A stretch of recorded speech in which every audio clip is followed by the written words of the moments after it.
Good morning and a very early Merry Christmas from Zurich. You're listening to Monocle on Sunday with me, Tyler Brûlé. Coming up on today's program, the Christmas market is underway. It's day 2 here in Zurich. We'll be talking a little bit about that. We'll be talking about more things as well. Our very own Juliet Linley is here. Good morning, Juliet. Buongiorno. What are we going to be discussing today? I believe there is a Pope East Medway. There is a Pope story and it's linked to planes, and I know you're a big fan of both, so we're going to look at the Airbus glitch and how it's been fixed on Shepherd 1, which is how they refer to the Pope's plane. I like that. Also, Florian Egli is back after a long time. In case you forgot, Florian Egli is the Professor of Public Policy at the Technical University of Munich. But it's Swiss Week this week, so you're here. Good morning. Exactly. Good morning. So Geneva, Bern, and now Zurich. We're going to talk a bit about the vote that's happening today in Switzerland and about whether, Swiss businessmen were engaged in corruption when they visited the White House. Absolutely. Also, we're going to be getting the latest from Ljubljana. It's a frosty morning in Ljubljana. Join me, Guy Delaunay, for a roundup of what's happening in the Balkans, from an oil crisis to soaring ski jumpers and festive frolics. Plus, a look back at the Lucerne Dialogue Conference, and we hear from Katja Weber on the 10th anniversary of the Christmas market here at Bellevue in Zurich. It's the 30th of November 2025, live from the Christmas market here in Zurich. This is Monocle on Sunday. Live from Zurich, this is Monocle on Sunday with Tyler Brûlé. Good morning from a rather cloudy, I would say the lid is over the lake in Zurich. It's a bit frosty this morning. It's about, I would say, is it hovering around 0? Juliet Linley is here beside me.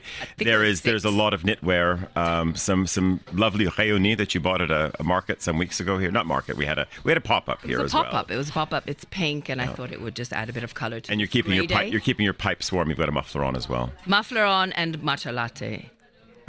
All happening. Same goes for your wingman this morning as well. Florian Egli is also here. It's like a matcha festival on your side of the table. Meadow Festival. Wearing turtleneck. As well, I know, keeping your pipes warmed up. We've got a very, very busy 54 minutes of radio ahead. Juliet, many things to talk about, but you were at the market. We should sort of set the tone. It's a little bit buzzier in the background because normally we have our core viewers and listeners who are here on a Sunday morning.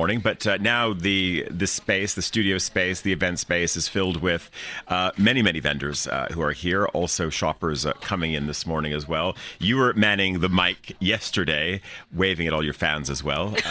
Right now, tell us the mood, the tone.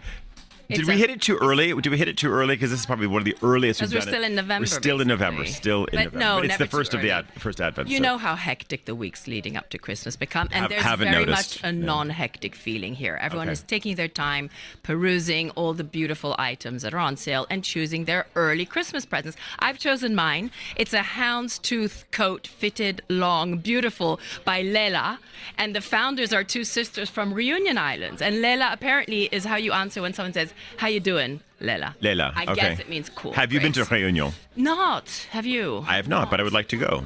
Maybe we'll organize a monocle trip. This could happen. There could be a weekender there potentially. Just quickly also. Wait, hold on. But is that coat for your daughter? Or is that for you? No, for me.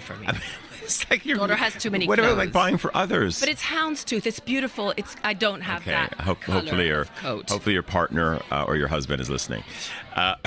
But Florian is not wearing a houndstooth coat, nor. But he would look dashing in a houndstooth coat. You think I could pull it off? I think so, definitely. I'm happy to say that our Andrew Tuck is also here, joining us on the line from Palma de Mallorca this morning. Good morning, Andrew. Good morning, Tyler. Buenos. How are you? Lots of shopping going. Very good, thank you. Lots of shopping going on in the studio then this morning. Lots of shopping going on in the studio. Andrew, I would say actually there's a lot of coffee consumption right now. People are literally just warming up for it right now. But maybe first the forecast. Set the scene for us. Palma, we're at the end of November, moving into the Christmas season. Is it feeling Christmassy, or do the Spanish also wait until this day or December 1st to pull the lights out, or is it all in full flow there? No, in Palma, in the city, they go reasonably early. So all the decorations are up and lit. In the villages and in some of the smaller towns, people hold off because Christmas is important. But in some of the smaller villages, it's still the 3 kings that people will be waiting for in the new year. So we were chatting. So we went to a birthday yesterday, and we were chatting with families who are half Spanish, half Mallorquin, half Finnish, half Swedish, half French. And people were saying it's really complicated in our family because, the grandparents don't want us to do Christmas. They want to wait for the Three Kings. But now the kids are at school where there are other kind of people who celebrate Christmas. So I think everybody here ends up either doing two versions of it or waiting until the new year.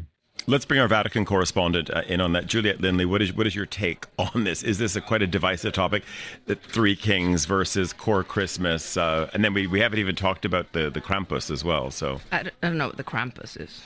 Isn't that grumpy like straw man in the Engadine or something?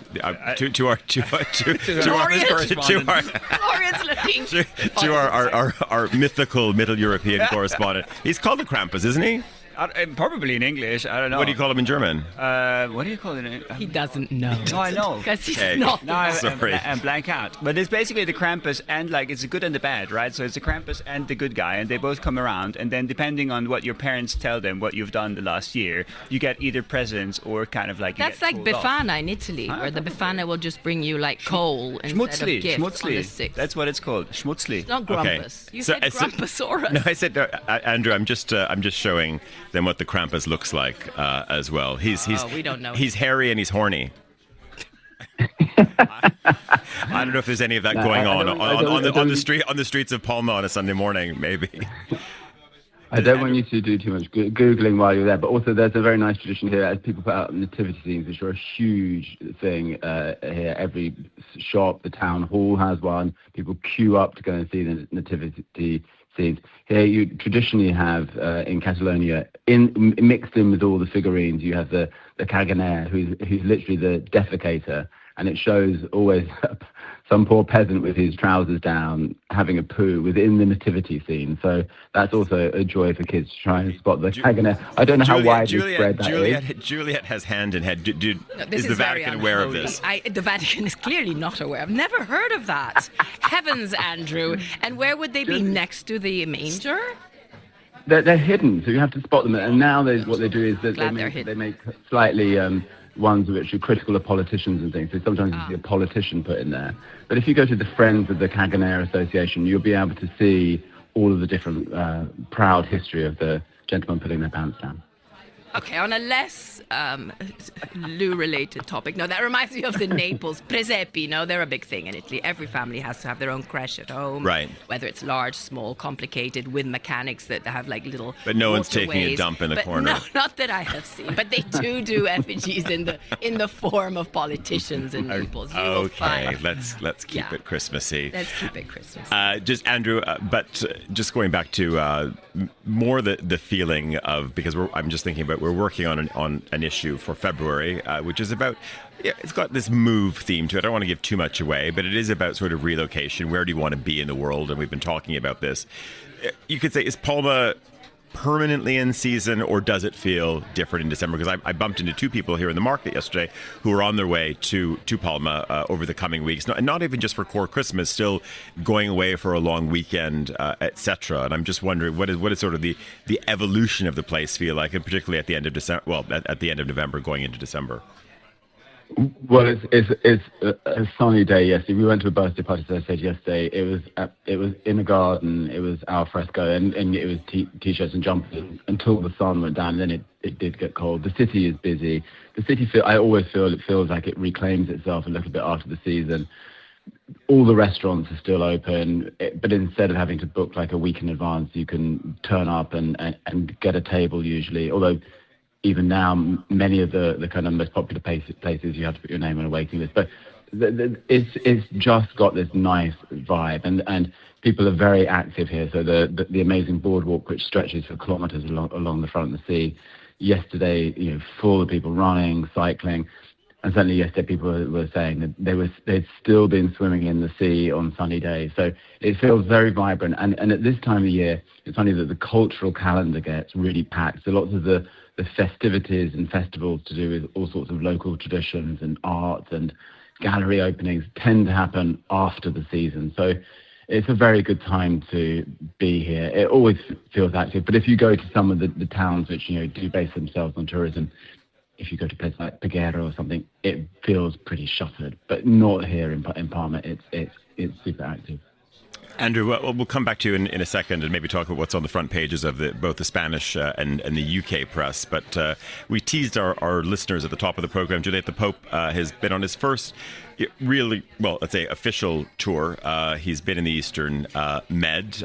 Maybe bring us up to date on that. Of course, you did not accompany him on Shepherd One. I just love the name of Shepherd One. I knew you This is the designation. Does he fly on ITA, or is he flies on ITA? He flies on ITA. So there is actually not a Shepherd One, actually. No, that's the designation when he's in the air, right? Precisely. And luckily, they managed to send in someone yesterday, fix the glitch on the Airbus. So today at noon, so in less than an hour, he's going to fly to Beirut. So he's been in Turkey since Thursday, and this is his first international trip, as you said. So of all places, why did he choose Turkey? Actually, he didn't choose it. It was Francis who was supposed to go. So in his honor, if you want, and as a sign of him continuing Francis's journey, he is making this journey to Iznik, which used to be called Nicaea.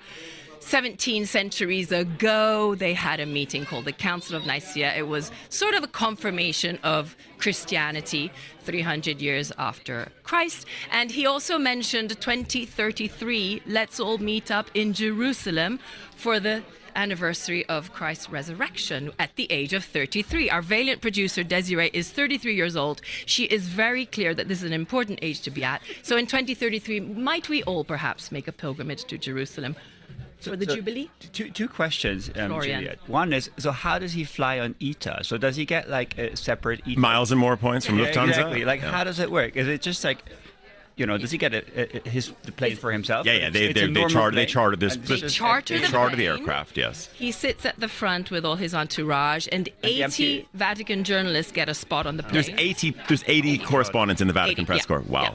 And it's a lot of fun because you're at the back. You've got all your cameramen and you've got all your technicians, and he comes to the back. When, in my case, it was Francis who came to the back, and he talks to everybody. People give him gifts. I know that people gave him 2 pumpkin pies, like journalists gave him pumpkin pies. So whatever they were from. You think they might have been American? Might have been American. Yeah. And I mean, you can give him anything, and he's very gracious, and he chats and says hello. And on the way back on Shepherd One's return flight, which is going to be Tuesday lunchtime, back from Beirut, right, he will come to the back and usually give a press conference. So on the way out, it's more a meet and greet chat. Sure. Everyone wants pictures with him, selfies. He's good with selfies. Florian, you had a second question. Second question. Do you think he's going to go to Algeria? Because I was there a week ago and everybody was hoping he would visit, and we went to the Notre Dame de l'Afrique, which is kind of like a very historic place, and people were really kind of expecting Algeria to be in his travel plans for next year, but then it didn't turn up and it was a bit unclear. Do you think he's going to go? I will check with my sources and let you know. I have not heard that Algeria is on the cards, but it would be a great place to go. So just how political is this?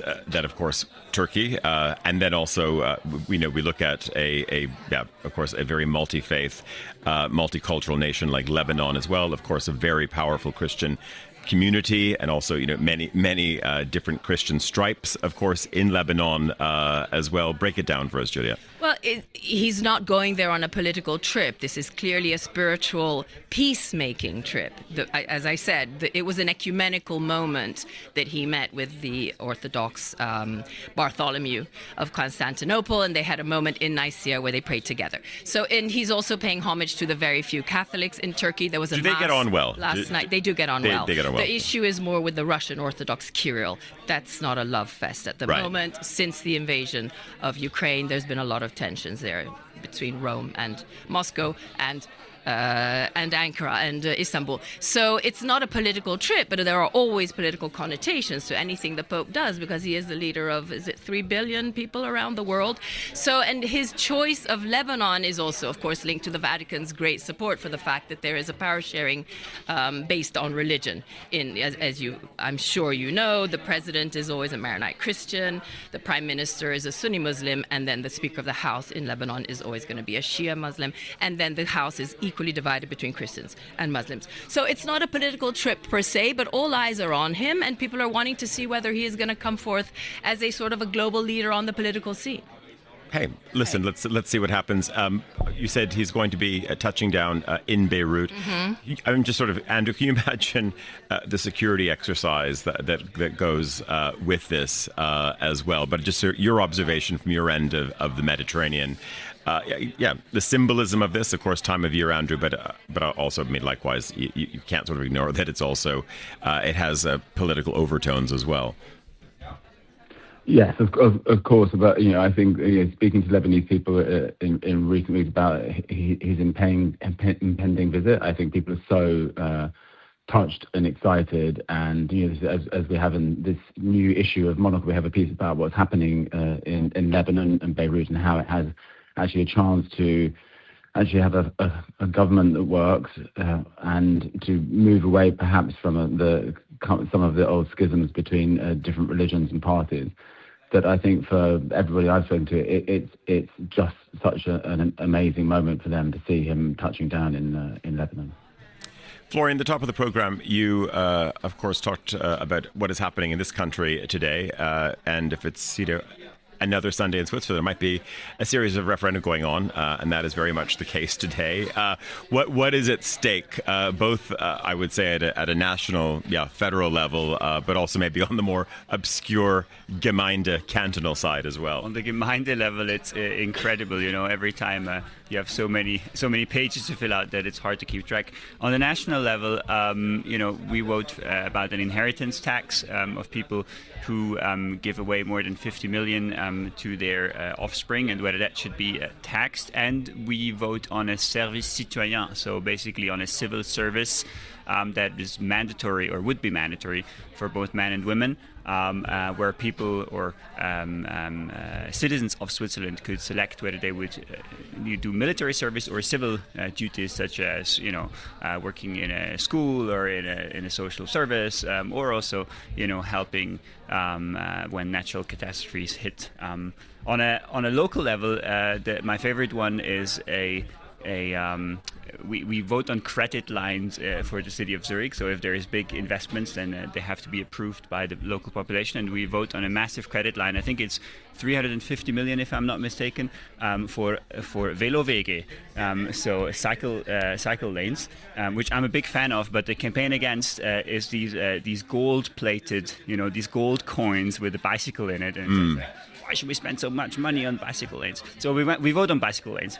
But just I think our listeners would be intrigued, because we hear about, and even we can see some of our own colleagues sometimes wearing the uniforms of the Civil Schutz, which are the civil defense forces. And then, of course, yes, you only have to spend any weekend in Switzerland, and you see lots of young men in uniforms as well, because there is conscription up to a point here. So what is the difference? What are we voting on here when we think about civil service? Because there is an aspect of that already.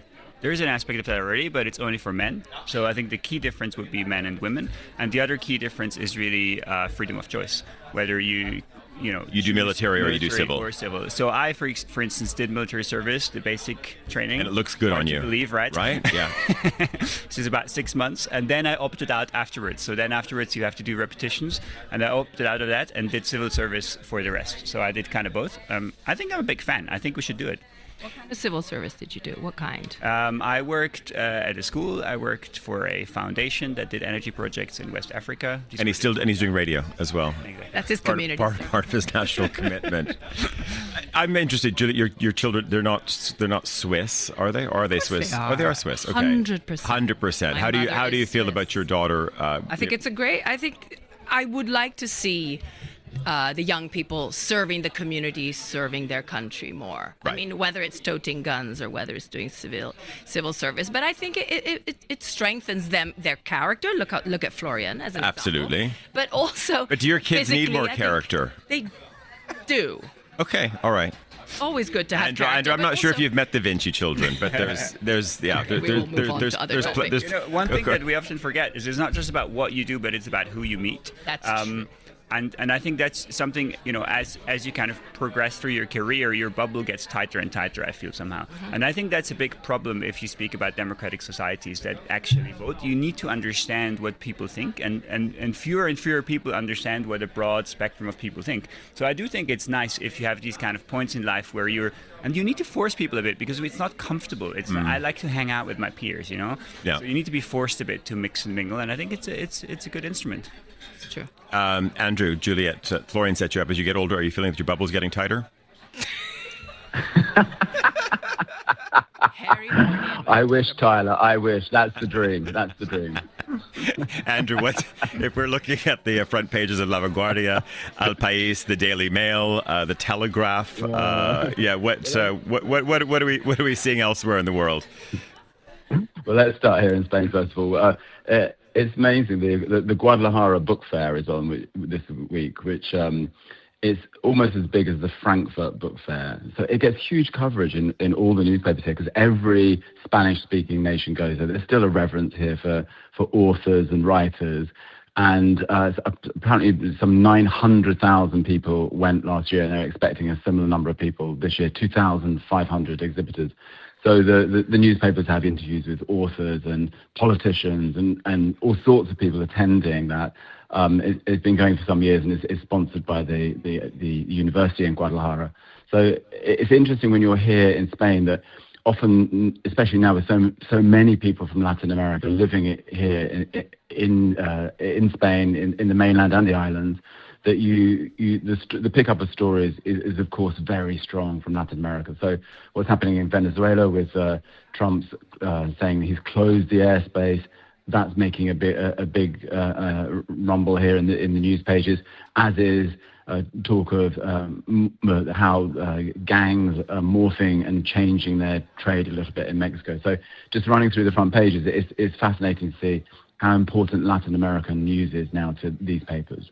And Andrew, just looking at front covers as well, I don't know if you've caught the latest issue of Manera is out with a beautiful, I don't know if you call it a finca, but just a fantastic residence in Mallorca by probably a firm that you're probably quite familiar with as well.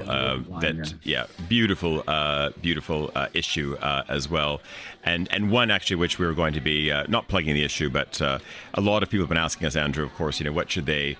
Yeah, we're sort of a bit of a source for people when they're looking for gifts for Christmas. So definitely pushing Manera, but even more so pushing that other magazine that begins with an M as well. Really encouraging people to subscribe to Monocle as well. A little bit of a theme in today's column. Andrew, anything in the UK that you've spotted?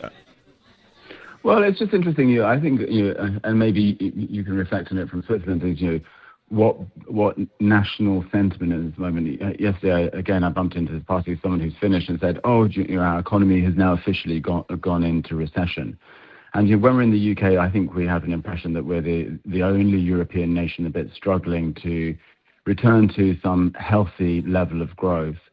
But the front page is dominated today with stories about whether the Office for Budget Responsibility told the Chancellor of the Exchequer, our finance minister, as it were, some months ago, that there was no need to do a huge tax raid on the British public because actually the finances for the public purse were stronger and healthier than she had been previously told.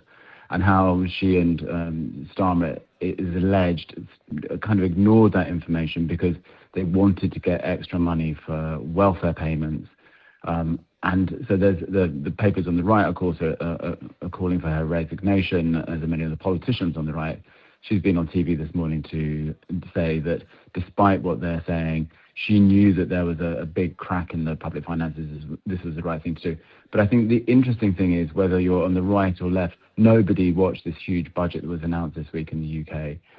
Piecemeal, annoying. I don't think anybody in their heart can say it's going to really boost growth in the UK in a fundamental way.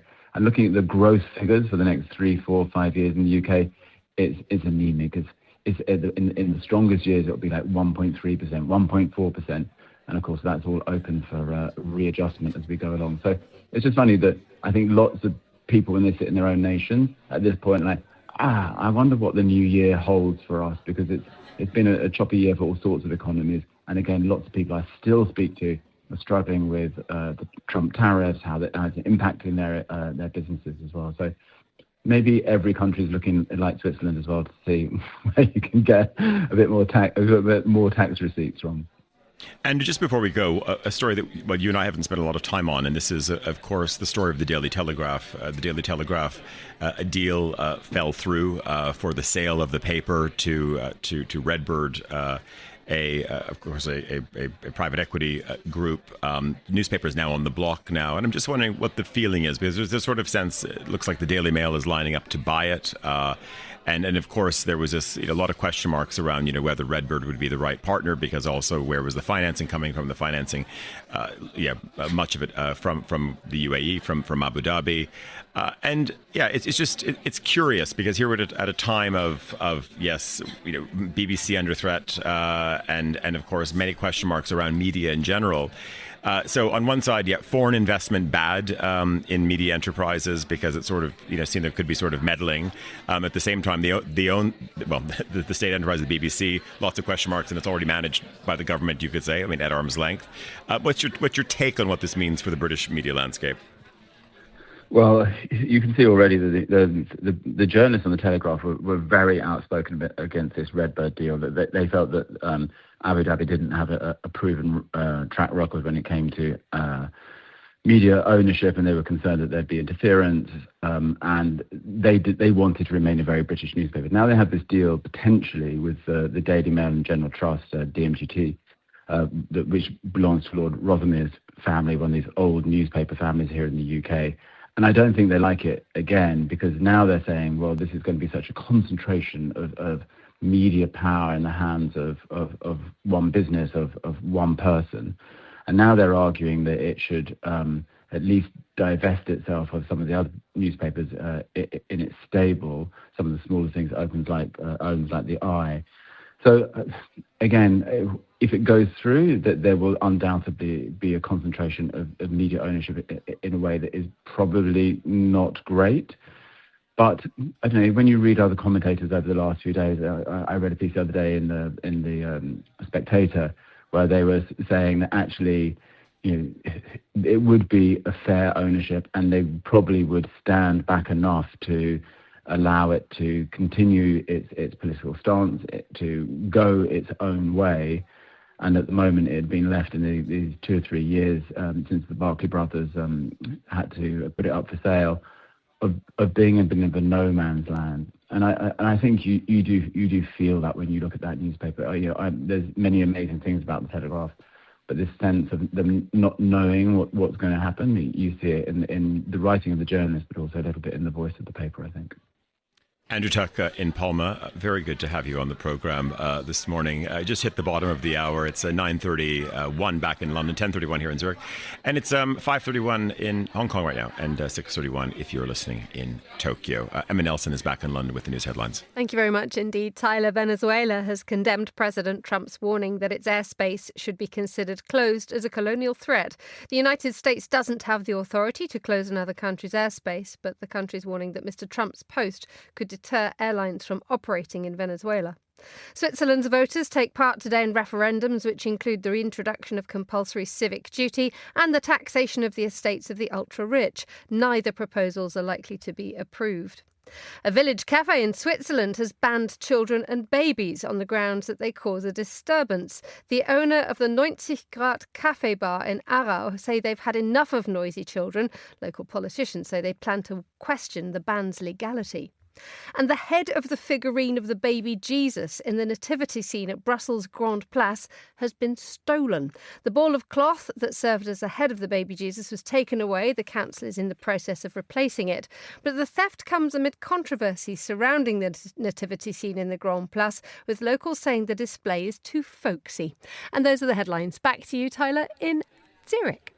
Okay, so we have to somehow analyze this. Wait, a ball of cloth represented the baby Jesus' head. That suggests to me that it's been stolen before. This is probably sort of... They just put a turban on. But most importantly, as you know, any nativity scene, you don't put baby Jesus until the 24th at midnight. Because that's when he was... Well, he shouldn't have even been there, though, honestly, at the end of November. First of all, should we go on to cafes that ban babies? Ban babies. They don't take their heads off, though, and steal them. Was it 19 or 90? Was it number 90? 90. 90. Wow, there's some relationship to this place as well. Maybe there's a trend. Yeah, we ban buggies. Which is an indirect way of sending out a different type of message. But no, but listen, Desi, our producer, knows that buggies, they're fire traps. If people have to get out of here, people have been falling over buggies, babies falling out, etc. Hazard. Huge hazard. So the buggies have to stay outside. If you ban a buggy, that means that the person who is in the buggy will have to be released from the buggy and perhaps released in the room. So I'm not sure about the buggy. The buggies are quite a good place to keep the person inside. I agree, and sort of following the Danish approach, where the babies stay outside in the buggies overnight. Right? Listen, I mean, as long as this is up to the parents, right? So, anyway, Emma, please stay on the story out of Brussels on where baby Jesus' cloth head is. It doesn't sound great. It's not great, and they've been not happy about the baby Jesus head being. So apparently, it's a new thing in Brussels. It's a newly designed nativity scene where they have cloth figurines as opposed to other things, and it's caused an uproar. And so but this is not the first time that the baby's gone. He was taken a couple of years ago, never recovered. Okay, I think this calls for us to head eastward to Ljubljana. Emma, our Guy Delaunay, our Balkans correspondent, is at a Christmas market, I believe, in Ljubljana this morning. Good morning, Guy. Good morning, Tyler. Good morning, everybody. Set the scene for us, and is the Slovenian version of Baby Jesus on the scene? Do you know what? We were looking for him last night, and he's not. They've moved the nativity this year from its usual place on the riverside up to the castle. So we were looking for the nativity in vain last night at the Christmas market. But we are now in Prashanth Square in the centre of Ljubljana's old town. And after this, Tyler, we're going to go back up Castle Hill, and we're going to see if we can find whether we have indeed broken this rule about baby Jesus not arriving until the 24th. I think they do it properly in Ljubljana from memory. Although one year, I think as well, he did get purloined. So it's not only Brussels that has a problem with the theft of the baby Messiah. I hear some seasonal tunes in the background. Just paint a picture for us, though. If we were in Ljubljana this morning, what would we be seeing? What's happening on the stands? What are people ordering? What can they buy, Guy? So I am literally standing on one of the triple bridges that crosses the Ljubljanica River, at a little table here next to one of the stalls which is selling that traditional Slovenian Christmas fare of, it says in front of me, hamburger, hot dog and cevapcici u lepini. So there we go. You can have various different types of sausage from this particular stand, but I've just got some winter tea. And then opposite we've got the accordion man, who is here at all times of year, to be fair. You can or you can't hear him? We can hear him, yes. It's great. Jolly good. Yes. Yeah, I mean, I don't know how he does it in this weather. He's got very thick gloves on his hands today, and I'm not quite sure how you play an accordion like that, but somehow he is managing. And of course, you've got all these other stalls around the square here, selling various different types of goodies. My daughter was queuing up for a long time last night to get some Kaiserschmarrn, which is, I mean, it's not exactly traditional Slovenian, but because we were under Habsburg dominion here in Slovenia for quite a long time, people have adopted the different foods of the different people who've controlled them over the years. So as you go around the Christmas market, you can have bits of Austrian cuisine, bits of Italian, bits of Balkan. It's all here. It's, all the European stodgy Christmas food meets in the centre of Ljubljana, I would say. Okay, I just want to do a very quick poll about this because this is quite a controversial topic. We're going to have Katja Weber's going to be here in a moment. She is one of the founders of the Christmas market here. Florian, I'm going to start with you, which is, how varied, how diverse should the cuisine be at a Christmas market? Should we sort of stay in the regional lane, or is it okay to have momos and to have a Thai curry stand as well? It's totally okay, but I would prefer the regional. I think there is something to it if you kind of have some tradition. Well, otherwise, why are you showing up the Christmas market, right? Yeah. You just go to a food fair. I do not count the mulled wine as regional, though. Why, just because there's sort of global ownership? I'm not a big mulled wine fan. Oh, go listen, but we have it warmed up for you afterwards. Juliet, what's your take on this? I mean, quite honestly, I'm not a big fan of melted cheese and stodginess, so I do kind of like a momo or a dumpling, but I kind of get your point that it wouldn't be Christmas without all those stodgy things. We have to bring Emma Nelson in on this because I can imagine that Emma Nelson might have a view on this as well. Emma, a view on stodge, absolutely. Stodge, but let's say, how broad should the menu go at a Christmas market? There's an article in the United Kingdom actually that apparently Birmingham Christmas market is a proper German one, and they actually did, and the guy who runs the Frankfurt market runs the Birmingham one, and they have a big argument about whether they should have lots of beer, because apparently beer is not a German thing at German markets. And I'm beginning to think whether we're overthinking this as well. I mean, for me, an excellent sausage will just keep me happy for the whole trip, and that's all I need. Mulled wine, I'm with Florian on that one. A little bit of a stomach churner, but yeah, an excellent sausage and possibly a bit of melted cheese is yes. I mean, but absolutely, why not? Not every day, but we don't go to a Christmas market every day. Okay, Guy Delany, back to you. Would Emma Nelson be well served with sausages at the Christmas market in Ljubljana? There is a lady at the table literally next to me right at this moment, tucking into a couple of sausages, sauerkraut and a salmon bread, which is an Albanian style of bread that's very popular here with the cevapcici. So it's the regional mashup in excelsis, I would say. Emma Nelson, that could be you. What's a regional mashup? That lady with her snout in the trough, anyway. She's literally trotters in, snout straight in. Maybe give the mass-produced cooked cabbage a little bit of a wide berth, because, you know, one has to travel in public later. Guy, maybe just tell us quickly, we've of course been surveying what's been happening, of course, with the Pope's visit at the eastern end of the Mediterranean. We've looked at the front pages of the Spanish papers. We're talking about Switzerland. What are the main stories that are making news in the Balkans right now? Well, the one that's really dominating things at the moment is what's happening with Serbia's national oil company, which is called NIS. And they're in real trouble because their refinery is within hours, really, of having to shut down because they're under US sanctions because of their majority Russian ownership. And this means the refinery is about to run out of crude oil to process. And NIS provides more than 4/5 of Serbia's petrol and diesel, almost all of its jet and heavy fuels.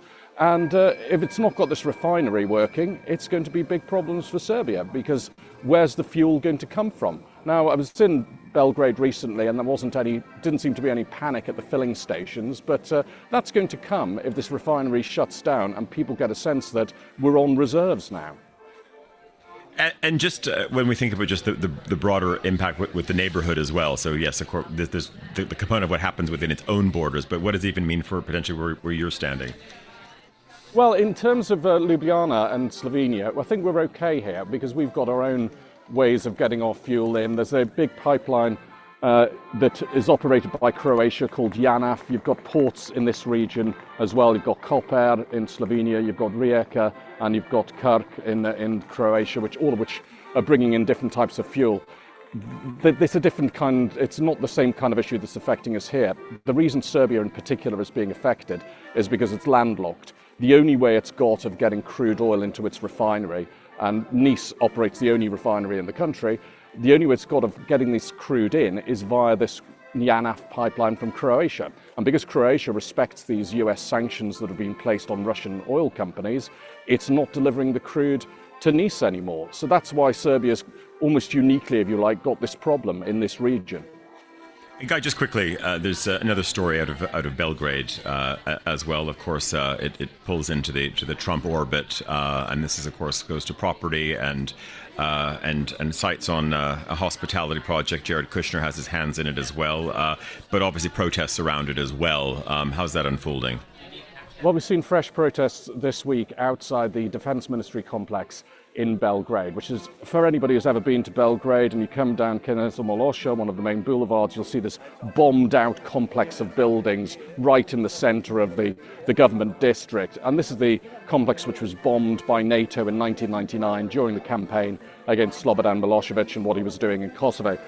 There's been a deal signed between the government and Affinity Global, which is a company co-owned by Jared Kushner, to redevelop this site into, among other things, a Trump International Hotel. And you can imagine how this is going down with people who see it as a symbol of American aggression, a monument to the war dead, or just a great piece of Yugoslav architecture that should be restored and not replaced with a monument to the current US president. So you've had the protesters out, all sorts of different kinds of people there, from architects to nationalists to veterans to these student anti-corruption protesters who also say this hasn't been done in a transparent way. Where's the tender? Where's the process? We haven't had any of that. Guy, just very quickly before we go, Olympics just around the corner, Cortina Milano coming up. Slovenia, maybe high hopes for their ski jumpers. Tell us about it in 30 seconds or less. Enormous hopes. You've got the world record holders for both the men's and women's ski jumps are Slovene. That's Domen and Nika Preoc, brother and sister. The current leader of the World Cup Andrzej Lanišek is also Slovene. So you've got these amazing ski jumpers from this tiny country. And I was asking them before they set off on their World Cup and Olympic campaign what it is that makes a great ski jumper. And do you know what the answer is, Tyler? It is 70% in the head. That's what they say. It's all about the head. If you haven't got it in your head, you're not going to be able to do this insane thing of letting yourself go down these diabolically scary jumps and taking off into the void. So that's where it is. The psychological training is the most important thing, they say. Okay, we'll let you steal yourself also. You've got that market to hit with, I believe your daughter's with you, and maybe other children that we don't know about as well. Guy Delani in Ljubljana for us this morning. Thank you very, very much. It's just gone 4:44. If you're listening in Toronto, it's 10:44 here in Zurich. It's 18:44 in Kyoto. Time to maybe stay a little bit, well, at least in terms of guests in the APAC side of the world. Listeners, you might remember that Prashanth Shanmugan was with us last week. He is the president of the Australian Council on Foreign Relations, I should say. He was also at the Lucerne Dialogues across this week, just around the corner from us here in Zurich. We promised you, I think we did promise you last week, Prashanth, that you would come back, give us a little bit of an update as to what happened. You had some of the brightest thinkers, of course, in the world of politics and from, well, mostly a European stage, but a global one as well. Good morning. Good to see you. Good morning, Tyler, and good day, world. Well, listen, by the way, I should ask, were you there, Florian? They were talking about sort of, amazing sort of political thinkers that were young. Were you in Lucerne? I was invited for a dinner, but couldn't make it. Okay, well, there you go. So anyway, but I like it. Here's your chance to talk to Prashanth. Anyway, maybe just tell us how the week unfolded. What were the main themes that were being discussed, unpacked? And like all of these things, a reflection on a Sunday morning, how you felt about it all. Oh, thanks, Tyler. Well, the week was an intense week. The dialogue was composed of two parts. The base camp, which is the 45 under 45 emerging talent of Europe, where they had to do a hackathon for democracy, and the final 2 days were the European Economic Forum itself. So a couple of observations from my side of the world. So the forum itself was opened by the Swiss foreign minister and closed by Robert Habeck, the former vice chancellor of Germany. A few observations. The main theme from the main speakers on the main stage is that Europe needs a vision. Well, my take is if you want a vision, consult a saint. What Europe needs is probably a passion. There's a lack of passion in the dialogue in terms of what does it mean to be European, what is the future of Europe and all that. And looking from the Indo-Pacific into the leaders of Europe, probably the only leader I see that is passionate would be the President of Finland. And if anyone is interested, you should definitely listen to his UN General Assembly speech, where he actually outlined what it means to be European in terms of values, power, and interests. The hackathon itself was great. 45 of the good minds of Europe. There were some interesting ideas that were emerging from a European health preparedness to a democratic business certification to a community catalyst bank.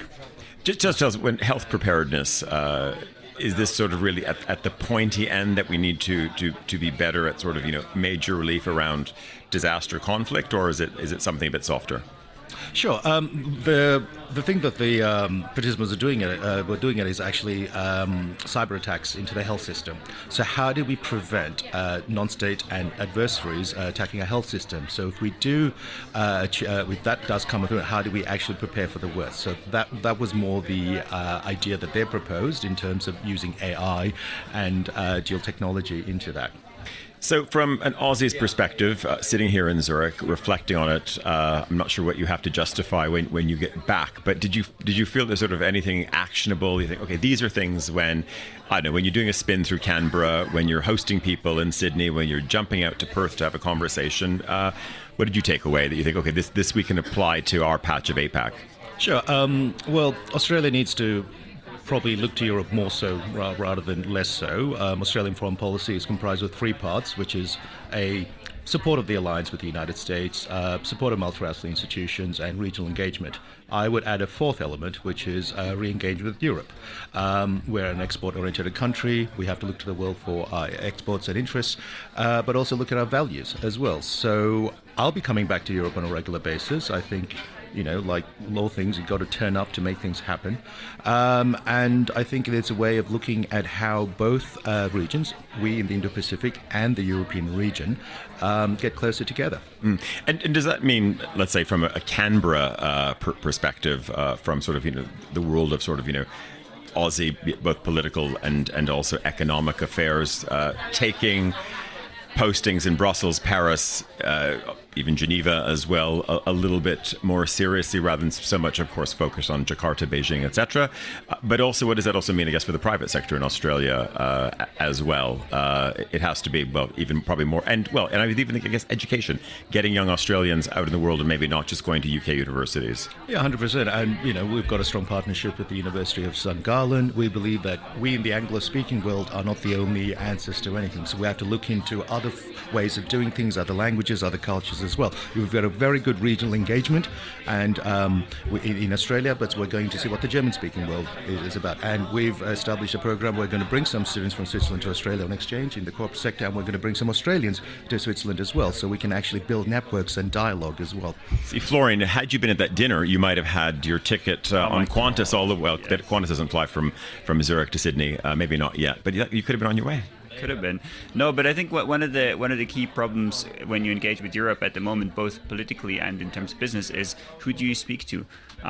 It's a very kind of fractured situation. So there used to be kind of the key countries, right? It used to be, okay, I speak to Germany and France, and you've got Europe covered more or less. And also on the business side, it used to be kind of like a pretty, standard way of, at least if you look at Germany, you speak to Volkswagen, right? It was a kind of clear hierarchy, like which are the companies and which are the leaders politically on the European continent. And that's kind of crumbling now as both democracies are under threat, and also the economic model of Europe is declining to some extent. So I think it's really tricky from an Aussie point of view, for instance, like how do you engage with Europe? Like, okay, you do it like piecewise, you go to University of St. Gallen and all of that, but like how do you actually engage with the continent? I think it's really something that's hard to navigate at the moment. Sure, and a rising tide lifts all boats, right? I don't think you need one address to one phone number to call Europe, to use that old passage. But the thing is about different groups and different communities. If you only go to one sector, you only have a echo chamber.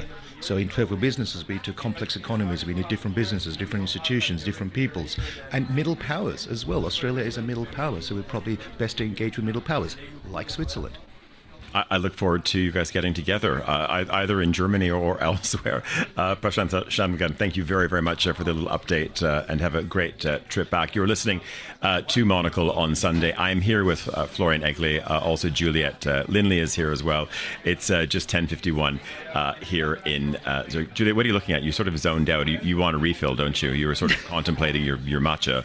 No, I was trying to catch sight of the notes of our fellow guest speaker. Oh, here. Okay, all right. Maybe I'll ask him. Yeah, you can do that afterwards, but you're not supposed to. I'd love our children to go to Sydney for an exchange program, or maybe just live there. But is that on the cards to get the kids to? Absolutely, as far away as possible, the better. You didn't hear that. As many here. Non-direct flights, exactly. As many connections to get there.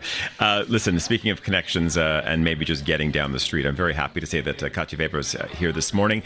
Katja, before you arrived and we saw you come into our space, here we are at our mini Christmas market. You are running a global conglomerate of markets. You're here because it's the 10th anniversary, of course, of what you run in Bellevue, which has become a much bigger statement, and also really one of we could say one of the most loved markets in Europe as well. Good morning, very nice to see you. Good morning, thank you. Tell us, we were just before we came on, we were talking about the evolution of markets. Are they Christmas markets? Have they become politicized? They're just sort of markets that happen in December. And I'm wondering what you've done differently this year, because you have to reinvent yourself every year with the market as well, right? People want a bit of the traditional. They also want the new. So on the occasion of the 10th anniversary, what's happening here in Zurich? It's super complicated, exactly as you say. We try to keep a tradition because I think this particular time of the year, you really need to make the people feel come home. And come home means a lot of similar things every year, because that's the only time in the year where you really need the stability.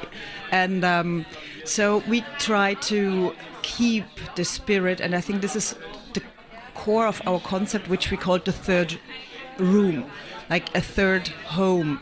People have their literally their homes, they have where they go to work, and this third place, how we master this. And it's hard to explain how we do it because it has so many components, and when we try to explain, it's always, where's the core heart? It's really how do we create a space where people feel in these days when it's grey, cold, rainy, a little bit snowy. It's not the perfect weather for being outside, but still people want to be outside, to be seen, to connect. And how do we develop our cities and the core and the heart of our cities?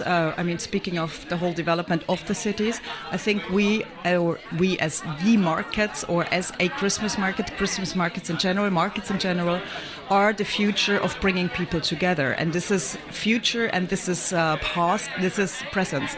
Just on the topic of bringing people together, how much of a dialogue is there with the city of Zurich, Swiss tourism, etc., to make this, of course, a focus for people to, come from across the border, to come from far away from Australia, as much as you have to play to a local audience as well. What's the balance for you? I believe that you always start with yourself, which means our city, which means local people, us and local people in Zurich or everywhere in the world. It's not like a Swiss person, it is the world. Because, imagine how many different cultures come together in the city. Just look around the table. Look in your space, how many people come here. All those creators that you brought together at this space, they are from all over the world. So it's not this one city or how we feel. It is, of course, a citizen, but from which city are we citizens? So we always try, or I try, to really build something that is common to all people, to just feel comfortable. And this is, of course, it has a Zurich flavor, it has a local flavor, it has local producers, but they bring always their heritage, and this is the love. It sounds a bit complicated, but in the end of the day, it's a very human thing that we try to create, and something that we all wish for ourselves at this particular point in time, coming together, celebrating together, spend a good time together, even if it's all only for you alone, walking through the market and being inspired by everything that you see, by the decoration, by the products, by the people that say hello, are hosting you, or with a bigger group, just with your family. There are all those moments that you can celebrate during this specific time. Now, we know that weather, of course, is incredibly important for retail and for the business of just consuming. I'm wondering, what is the magic day for a Christmas market? Is it just is it dry, crisp, and sunny going into a cold evening?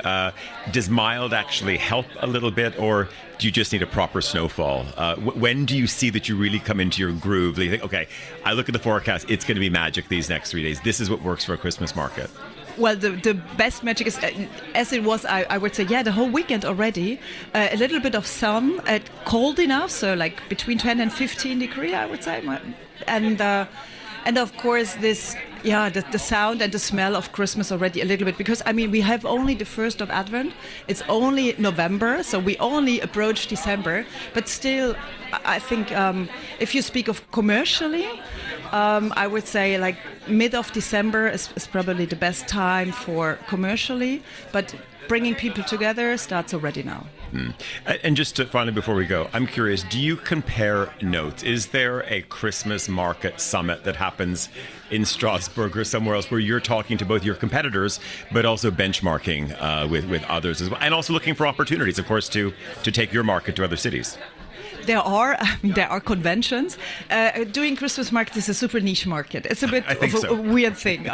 So this is also why I say, when I started doing Christmas markets many years ago, there was nobody else doing this, because it's like a mix of so many things coming together, and you really have to love it because you have Christmas all year round. So there's not so many people doing this. But when we come together, there are like those Dach regions, or what they call from Germany, from France, of course, all those popular markets. And what they also do is they don't have only really strong markets, they only know how to market them. And I think this is what changed, that those type of Christmas markets and the idea of it is now also in international media, that they start those listicles where all those interesting markets and the cities, it's not only the markets but the whole city, that create themselves into a Christmas city, and this is big now. Katja Weber, listen, best of luck with the rest of the season. Florian, very nice seeing you around the microphone. Hopefully we'll see you maybe at our Christmas party or something like that. I hope so, yes. Juliet as well, do you think so? Yeah, we'll probably see each other before before we wrap up the season. Also our thanks to Andrew Tuck as well, Guy Delany, also Prashanth Shanmugan, and also, of course, Katja Weber. Our producers today, Desiree Bentley, Emma Nelson, Mariella Bevan. Our studio manager, of course, was Desi here in Zurich, and also Elliot Greenfield has been looking after things back in London. I'm Tyler Brûlé. Monocle on Sunday is back next week. We're with Emma Nelson. We are going to be in Paris at Rue Bachemont for the very first Christmas market there. We'll see you then. Goodbye.